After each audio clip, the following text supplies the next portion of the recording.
یہ تو امتحان اور اللہ کے قرب کو ترقی کے لیے اور اللہ کے قرب میں ذاتی کے لیے آتی ہے، یہ امتحان روکنے کے لیے نہیں۔ جیسے کہ عرض کیا کہ دار ارقم میں حضور دعوت دے رہے ہیں اور شیب ابی طالب میں آپ صلی اللہ علیہ وسلم دعوت دے رہے ہیں، غزوہ صلح حدیبیہ پر آپ کو واپس کیا گیا، اور بظاہر یہ کہ حضرت عمر رضی اللہ تعالیٰ عنہ جیسی ہستی بھی، اے اللہ کے رسول کیا ہم حق پر نہیں ہیں؟ حق پر ہیں۔ کیا یہ کافر باطل پر نہیں ہے؟ باطل پر ہیں۔ کیا ان کے مرنے والے جہنم میں نہیں جائیں گے اور ہمارے مرنے والے جنت میں جائیں گے؟ ضرور جائیں گے۔ اور پھر ہم کثرت میں ہیں تو کیوں ان کی بات مانیں؟ اے عمر، اللہ کا مجھے یہی حکم ہے۔ حضرت ابوبکر صدیق کے پاس گئے اور ان سے یہ باتیں کی۔ حضرت ابوبکر صدیق نے کہا اللہ کے رسول ہیں اور یہ اللہ کا حکم کہ مسلمان یہیں سے واپس چلے جائیں۔ وہ سہیل صحابی یہ بعد میں مسلمان ہوئے، ان کے مسلمان ہونے کا واقعہ بھی بڑا عجیب ہے۔ تو سہیل جو ہے یہ جو اس وقت صلح کے لیے کافروں کی طرف سے آئے، اللہ کے رسول صلی اللہ علیہ وسلم نے فرمایا اللہ نے تمہارا معاملہ آسان کر دیا، اور کہا بھائی صلح نامہ لکھو۔ وہ لکھنے لگے تو حضرت علی رضی اللہ تعالیٰ عنہ کو حضور نے بلوایا، وہ کاتب تھے، لکھو کہ یہ عہد نامہ ہے محمد الرسول اللہ کی طرف سے مکے والوں کی طرف۔ وہ کہنے لگے، حضرت علی نے محمد پہلے بھی لکھا بسم اللہ الرحمن الرحیم، جب بسم اللہ الرحمن الرحیم لکھنے لگے سہیل کہ نہیں بسم اللہ الرحمن الرحیم نہ لکھو، یہ تم مسلمان الرحمن الرحیم کہتے ہو، ہم نہیں مانتے، ہم تو بسمک اللہم مانتے۔ تو حضور نے فرمایا ٹھیک ہے بسم اللہ نہ لکھو، بسمک اللہم لکھ دو۔ وہ لکھا، اور پھر جب آگے لکھا محمد الرسول اللہ، رسول اللہ کی طرف سے حضرت علی لکھ چکے تھے۔ حضور صلی اللہ علیہ وسلم نے وہ کہنے لگے ہم آپ کو جھگڑا ہی سارا یہ ہے کہ آپ اللہ کے رسول ہیں، اسی میں تو جھگڑا ہے، ہم نہیں مانتے، آپ لکھو محمد ابن عبداللہ کی طرف سے۔ حضور نے فرمایا اے علی رسول اللہ کو مٹا دو، یا اے اللہ کے رسول میں نہیں مٹا سکتا۔ فرمایا مجھے بتاؤ۔ آپ نے اپنے لعاب دہن کو وہاں لگایا اور سیاہی وہاں مان پڑ گئی، اور پھر آگے انہوں نے اپنی شرائط لگائی۔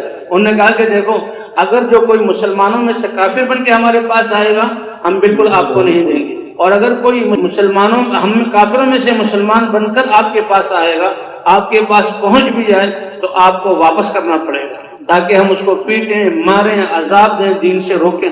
اسی اثنا میں جی ہاں ابو جندل جو سہیل کے بیٹے تھے وہ بیڑیوں سمیت روتے چلاتے اور گرتے پڑتے آئے اور صحابہ کے بیچ میں اپنے آپ کو ڈالا، اے اللہ کے رسول بڑی مشکل سے نکل کر آیا ہوں اور خود کوششوں سے نکل کر آیا ہوں اور میں اب آپ تک پہنچ گیا ہوں۔ حضور نے فرمایا اے سہیل ابھی یہ عہد نامہ لکھا نہیں گیا، اور میں اللہ کا نبی مسلمانوں کا سردار ہوں، میرے کہنے پر اس کو ہمیں دے دو اور واپس نہ لے جاؤ۔ لیکن سہیل اڑ گئے کہ نہیں اس کو واپس کرنا ہوگا۔ تو حضور نے کہا اے ابو جندل واپس چلے جاؤ۔ وہ اور روئے چلائے اور مسلمانوں کے رونگٹے کھڑے ہو گئے کہ کیسے ایک مسلمان کو جس کو دن رات عذاب دیا جا رہا ہے اور اللہ کے رسول واپس کر رہے ہیں، لیکن اللہ کا امر یہی تو اس کو واپس کیا گیا۔ اور اس کے بعد جب عہد نامہ لکھا گیا حضور صلی اللہ علیہ وسلم نے فرمایا کہ صحابہ تم احرام کھول دو اور اپنے سر منڈواؤ۔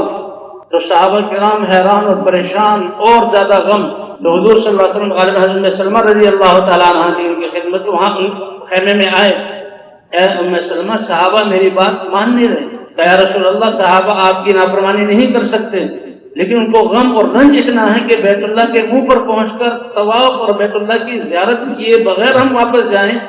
اے اللہ کے رسول آپ اپنے حلاق کو بلا کر اپنا سر مونڈے۔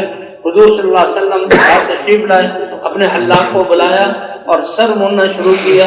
تو صحابہ بھی جب اپنے سردار حضرت محمد صلی اللہ علیہ وسلم کو دیکھا تو ایک دوسرے کا سر موننے لگے، لیکن غم اور افسوس میں ہاتھ ایسے ہل رہے تھے کہ بالوں کے ساتھ کھال بھی کٹ رہی تھی، بال بھی نیچے گر رہے تھے اور خون بھی گر رہا تھا۔ اور اس پر اللہ تعالیٰ نے جب صحابہ کرام اور حضور صلی اللہ علیہ وسلم احرام کھل گیا اور بغیر طواف کیے، حالانکہ آپ نے فرمایا ہم لڑائی کے ارادے سے نہیں آئے، ہم تو جانور بھی لے کر آئے ہیں سواریوں والے یا بازوں کے نزدیک ذبح کرنے کے لیے، ہتھیار ہمارے پاس کوئی نہیں، صرف بیت اللہ کا طواف کرنا ہے، اور دیکھو اگر ہم غالب آ گئے تو تمہیں اس کا فائدہ ہے بعد میں۔